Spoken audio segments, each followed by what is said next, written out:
soy el 42 arquitecto número 42 de Canarias, ya del Colegio Oficial de Arquitectos de Canarias, de la delegación de Tenerife, que era donde me incorporé cuando terminé la carrera el año 64. Pues éramos 21, 22, no, era todos los arquitectos que había. En aquella época, la delegación de Santa Cruz de Tenerife del Colegio de Arquitectos de Andalucía Occidental, Badajoz y Canarias. El colegio, que tenía su sede en Sevilla, no nos hacía ni más mínimo caso. Menos en una cosa, en los cobros. Nos exigía una cuota a todas las delegaciones, que no era manca, era una cierta cantidad de dinero. Pero de nosotros ni se ocupaba, ni por aquí apareció nadie nunca y nada. Entonces en aquella época, pues no estábamos contentos. Pero había dos cosas importantes. Una, que la tengo que contar, existía Rubén Enríquez. Y otra, que la arquitectura en España estaba cambiando. De la arquitectura, después de la Guerra Civil, una arquitectura tradicionalista y recordando tiempos heroicos y tal, había empezado, sobre todo empezó en Barcelona, un movimiento de actualización muy importante de la arquitectura. Personajes, Coderch fue un poco el padre de todo aquello, y otros arquitectos catalanes. En Madrid también se empezó un movimiento parecido, te cuento Fisac, Sáenz de Ovisa, en fin, había varios arquitectos tal, pero sobre todo Cataluña. En Cataluña me pasó varias cosas. Primero su tradición modernista en toda la historia de la arquitectura. Y luego se había inaugurado por los años 60 el Colegio de Arquitectos de Cataluña, que había hecho su sede, un edificio en la Plaza de la Catedral, un edificio bastante moderno en pleno barrio gótico de Barcelona. Fue un cierto impacto. La segunda parte es que en la delegación de Tenerife nos incorporamos, pues Enrique Seco, yo y Rubén Enríquez, después vinieron José Ángel Domínguez, una serie de estudiantes de la Escuela de Barcelona. Y veníamos con pues una cierta emoción porque habíamos participado como estudiantes pues, de aquellos movimientos que había, porque aquel movimiento influyó en la escuela. Muchos arquitectos catalanes entraron en la escuela a darnos clases. Hubo un nuevo profesor, se inauguró el nuevo edificio de la escuela, hubo también una cierta movida en la escuela. Bueno, pues esos estudiantes llegamos a Tenerife también imbuidos de ese ambiente. Rubén nos reunió a los pocos que había y decidimos pues, fundar un colegio, que no podíamos seguir siendo como estábamos, ni dependiendo de Sevilla, que nos ocupaba de nosotros. Tuvimos una serie de reuniones con los compañeros de Las Palmas, que también eran delegación del Colegio de Andalucía. La delegación de Tenerife empezamos, nos metimos todos, Enrique, yo, Javier de Llanos, pues los que estábamos, José Manuel Hernández, todos empezamos a participar de una u otra manera como miembros de la directiva, como comisión de cultura, tal. Y empezamos a movernos, bueno, cosas que pasaron, la exposición de escultura en la calle. Eso era una iniciativa de la Comisión de Cultura, patrocinada por Vicente Saavedra, que era el director de aquello. Y en la parte colegial, pues empezamos a hacer una serie de normas, directrices y tal para el ejercicio de la profesión que, en fin, se estaba llevando de una forma un poco compleja. Y reuniones con Las Palmas para hacer colegio de arquitectos de Canarias. Vino por aquí el presidente del Consejo Superior, se lo tomó muy en serio, visitó las dos sedes, Tenerife, Las Palmas, tal, y lleva nuestras propuestas al Consejo Superior y se crea el Colegio de Arquitectos de Canarias, con sede en Santa Cruz de Tenerife. ¿Qué pasaba? Que este edificio ya estaba en construcción, estaba a punto de inaugurarse, que teníamos una organización colegial bastante buena, que éramos poquitos, pero teníamos una organización bastante buena, que teníamos unas normativas de ejercicio profesional y tal, que no las tenía ni el propio Consejo Superior, o sea que había una gran diferencia y en Las Palmas pues se reconocía, porque claro, además nos conocíamos todos, nos reuníamos pues yo creo que casi todos los meses. Yo me sabía, como secretario del colegio, los nombres y apellidos de todos los colegiados de Canarias. En las juntas generales yo pasaba lista de memoria, yo no le preguntaba el nombre y qué tal, yo miraba y iba tomando nota de los asistentes. Tal. En fin, ese era el ambiente que había. Cosa importante, parece una simpleza, pero influyó mucho. En aquella época los impuestos colegiales se hacían era un impuesto colectivo. Hacienda no nos pedía declaración uno por uno, sino por colegios, porque era mucho más fácil. Le decía, mira, a los arquitectos les corresponde este año pagar tanto, distribúyanselo. Y bueno, pues el colegio iba recaudando el dinero y le pagaba Hacienda. Había unas peleas tremendas porque nunca estábamos de acuerdo con las estimaciones que nos hacía Hacienda. Evaluación global se llamaba el sistema. Y vamos, yo fui miembro del jurado tributario representando a los arquitectos y tuve peleas con Hacienda discutiéndole las cantidades y tal. Pero el hecho real y lo importante a lo que vamos es que Hacienda llevaba 4 o 5 años de retraso en el cobro. El colegio cobraba al día, claro, cada vez que se hacía un trabajo, se hacía un cobro. La delegación de Tenerife había impuesto o organizado un sistema de organización de los pagos. No se pagaba una cuota, se pagaba por ingresos. Y según la cantidad ingresada, se había establecido un baremo de lo que se tenía que entregar al colegio. Bueno, pues todo eso se iba creando un fondo de cierta importancia. Fue en los años 60, fue una época de bastante trabajo y bastante actividad. Fue una época económicamente muy aceptable para los arquitectos y casi todas las profesiones. Y se había reunido bastante dinero, que se pagaba 5 años después a Hacienda. Ese dinero en aquella época, el interés bancario era importante, entonces ese dinero estaba puesto estaba ingresado a un banco a plazo, ya se sabía, 3 años, 4 años, tal, y daba unos intereses importantes. Y permitía tener un fondo para aceptar créditos bancarios. Bueno, pues eso permitía económicamente pues, construir este colegio. Y así fue lo que se hizo. Se compró el solar, se empezó el edificio. Fue curioso porque el encargo del proyecto, esa fue una historia curiosa, se le hizo un colectivo de profesionales y no funcionó. No funcionó porque no es fácil proyectar entre personas que no están íntimamente ligadas. Entonces, pues no funcionaba la cosa, el proyecto no arrancaba y se decidió encargárselo a Javier y Vicente con la colaboración de Enrique Seco, que fuiste el calculista de la estructura del edificio, me acuerdo, sí. Entonces se creó ese equipo, Javier Vicente y la colaboración de Enrique Seco en todos los temas técnicos. Y fue este proyecto. Y se aprobó, y se empezó la obra y se hizo y se terminó. Y se inauguró. Inauguración la que vino José Luis Sert, catalán, miembro del GATEPAC y muy influyente en todos aquellos movimientos que estaba contando al principio. Él ya estaba jubilado, había sido catedrático en Estados Unidos, en fin. Pues así se creó el colegio y así se llegó. Después ya empezó a crecer, empezaron a llegar colegiados. Actividades, pues la Comisión de Cultura tuvo bastante importancia. Ahí estaba Vicente Saavedra, José Manuel Hernández, mi compañero de trabajo, y otros muchos, Carlos Suárez, en fin, bastante. Y se movía mucho. Y teníamos exposiciones, me acuerdo que se celebraban en el museo o en el Círculo de Bellas Artes, y toda esa actividad, bueno, por el colegio se ven todavía cuadros y cosas de aquellas exposiciones, y terminó en la exposición de escultura en la calle. Fue promovida por este colegio, por un grupo de colegiados de la Comisión de Cultura, y fue un éxito, vamos, increíble. La colección de esculturas que Santa Cruz de Tenerife tiene hoy, el 90% son de aquella exposición.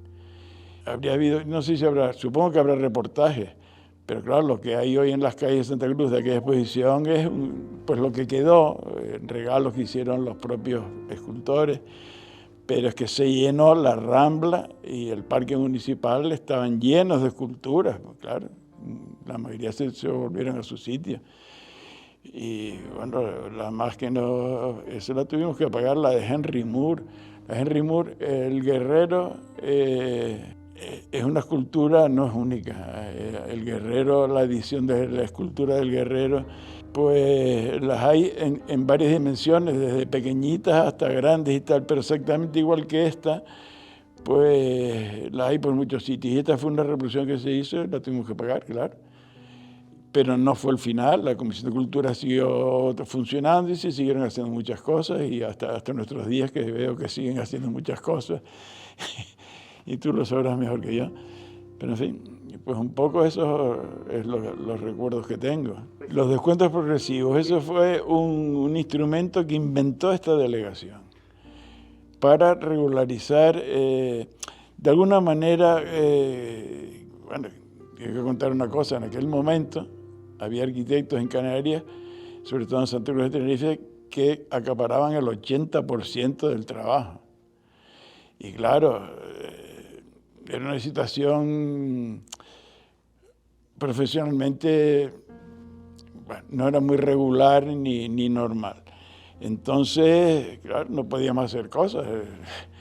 Pero nos inventamos los descuentos progresivos. Muy bien, cada uno trabaja lo que quiere, cobra lo que quiere, pero paga las cuotas de acuerdo con sus ingresos. Y claro, y llegaban a ser importantes. Llegaban a ser, bueno, para los arquitectos normales como nosotros, pues nada, una cantidad más o menos importante, pero como soportable y como las que hay hoy o más o menos y tal. Bueno, pero algunos arquitectos llegaban a ser hasta el 80 y pico % de sus honorarios. Claro, era una cantidad importante de dinero que se ingresaba en el colegio. Y había muchos tenían muchos colaboradores, no trabajaban en su estudio, pero hacían proyectos y, en fin, los amparaban esos arquitectos, claro. Con eso conseguían, pues eso te digo, había algunos que llevaban hasta el 80 y pico % del importe de honorarios. La cosa era importante. Bueno, éramos poquitos y nos turnábamos. Yo creo que ocupé todos los cargos, Enrique creo que casi lo mismo. Sí, porque claro, es que estábamos trabajando y el colegio era todo muy manual, el personal era uno. Primero Arturo Macanti, después Domingo, no sé si recuerdan a Domingo, Arturo Macanti no se acuerda. El colegio es que prácticamente no existía, no teníamos oficinas, estábamos prestados en el colegio de médicos que nos prestaban el personal era una persona y nos lo prestaban a ratos. Claro, teníamos que pagar una cantidad por sus colaboraciones y tal, locales no teníamos. Bueno, nos prestaban un archivo. El archivo el archivo de proyectos y tal era muy importante, nos prestaban un local en el colegio de médicos. Luego alquilamos un pisito en la Rambla, los Plaza Toros y tal, pero teníamos que hacernoslo todo nosotros, no había estructura organizada. Y cuando se inaugura el edificio ya, vamos, poco a poco nos fuimos organizando, ya empezó a haber tesoreros, había personal auxiliar y ya, pues en fin, ya había una estructura. Cuando se inauguró el edificio ya éramos Colegio de Canarias y ya había una estructura más importante. Yo estoy hablando de los años 64 y tal, cuando llegamos, que no había nada. No había absolutamente nada, había que hacérselo todo. El visado, desde que yo recuerde, ha habido visado colegial, siempre ha habido visado. No se visaban todos los proyectos, vamos a ver. El visado implicaba un pago del arquitecto al colegio, pero no todos los ayuntamientos exigían los proyectos visados, se fue otra guerra. Pedir a los ayuntamientos que hicieran el visado, porque claro, el visado es lo que garantiza que ese proyecto está hecho por un arquitecto. Y claro, si no organiza, pues ocurría. proyectaba aquí muchísima gente no profesional. Entonces, pues claro, esa fue otra guerra que tuvimos que dar, que se exigiera el visado, pero el visado del colegio, todo proyecto que entraba en el colegio se visaba. Por lo menos desde que yo soy colegiado, y existía de antes, claro, yo recuerdo proyectos visados de hace muchos años. Sí, simbolizaba pues ya te digo que veníamos simbolizaba el movimiento de arquitectura que hubo justo hasta el 39, hasta el 36. Para contarte cosas, por ejemplo, mientras yo siendo estudiante en la Escuela de Barcelona, hice con otros compañeros un estudio sobre el Gatepac. El Gatepac fue un movimiento muy importante, fundamentalmente en Cataluña, que tuvo también raíces, secuelas en Madrid, pero fundamentalmente en Cataluña. Y José Luis Ser fue uno de los grandes arquitectos. Tenemos una cierta admiración por aquellas cosas.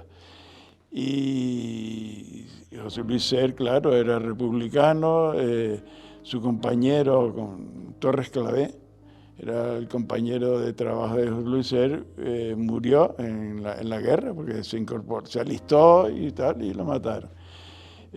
José Luis Ser pues tuvo que emigrar a Estados Unidos, allí fue catedrático en Massachusetts, me parece que fue, y bueno, era un personaje, pues era el personaje que quedaba un poco de aquella época, y por eso lo invitamos a venir aquí, y vino. Y me acuerdo una anécdota, yo creo que fue en este salón, José Luis Ser, pues hubo de colegiados y un diálogo, un coloquio con José Luis Ser y tal. Y entonces, no me acuerdo quién fue, un compañero jovencito, muy jovencito, recién llegado, le empezó a decir que hombre, que había tales problemas en la profesión, que empezó a quejarse un poco de cosas. José Luis era muy serio, sentado ahí, le dijo, le voy a decir una sola palabra, movilícense, movilícense. Y se acabó pues en fin, eso fue lo que yo recuerdo de José Luis. Bueno, pues fue la inauguración del colegio con la exposición que se hizo también aquí, en fin, todas aquellas cosas. Sí, porque sobre todo, claro, estaba muy al día. Teníamos asesores, ¿cómo se llamaba? Eduardo Westerdahl. Eduardo Westerdahl formaba parte de la Comisión de Cultura del colegio. Y bueno, y nos asesoraba y nos daba. Eduardo Westerdahl era un hombre que estaba al día de todo. Y nos asesoraba, nos indicaba, no, miren, aquel. Tenía muy buenas relaciones con los artistas de toda España. Y claro, eso posibilitaba mucho que se hicieran exposiciones, que vinieran artistas, que hubiese esa relación, y por eso se dinamizaba tanto la Comisión de Cultura y la actividad cultural del colegio. Entonces, ¿qué recuerdo? Pues la emoción de cuando se inauguró este edificio, que era un poco yo ya había dejado de ser miembro de la directiva, y un poco la culminación de todos aquellos trabajos y tal, pues se veía materializado en una cosa pues importante, el Colegio de Arquitectos de Canarias, y con su sede, pues un edificio significativo en la ciudad. Pues eso es el recuerdo que yo tengo así del colegio, el futuro del colegio. Pues no sé cómo decirlo, no es fácil porque la situación ha cambiado mucho, pero que intente mantener todo lo posible. Claro, hay escuelas en Las Palmas y hay una escuela en La Orotava, que no sé cómo es, yo ya me he perdido mucho con esas cosas y me asombra, pero que intente mantener la dignidad y sobre todo el ejercicio de la profesión. ¿Cómo se puede hacer ahora? La verdad es que no lo sé, tendría que volverme a meter en las intríngulis del tema, pero seguro que hay formas. Si se ponen a pensar, pues no lo sé, a lo mejor no llegar a los descuentos progresivos, porque claro, ya no estamos para esos tiempos, pero habrá otras maneras. La actividad cultural del colegio. Una cosa que sí tuvimos la decisión clara, el Colegio de Arquitectos tenía que notarse en Santa Cruz de Tenerife. No podíamos ser una cosa que está ahí. no sé, como una organización más. El colegio tenía que tener presencia física en la isla y en la provincia. Eso fue una idea que tuvimos y lo intentábamos y teníamos que manifestarnos de una forma, pues con las conferencias, las exposiciones, pues si se puede. Ahora hay una facilidad, y veo que hay arquitectos que publican y escriben en los periódicos y tal. Pues bueno, pues si se consigue una página, los ingenieros de caminos en el día, los domingos, publican una página, además bastante grande, pues eso es una forma de influir. Eso es una cosa que a mí, yo echo de menos que el colegio de arquitectos no tenga, claro, habría que buscar la persona, siempre hay que buscar la persona. Pero algo que diga, aquí estoy yo, un poco, eso fue lo que hicimos y fue, aquí estamos nosotros, pero no estamos, no es para ser farol, sino estamos para ofrecernos, para que nos pidan cosas, para ayudar, para hacer lo que se pueda.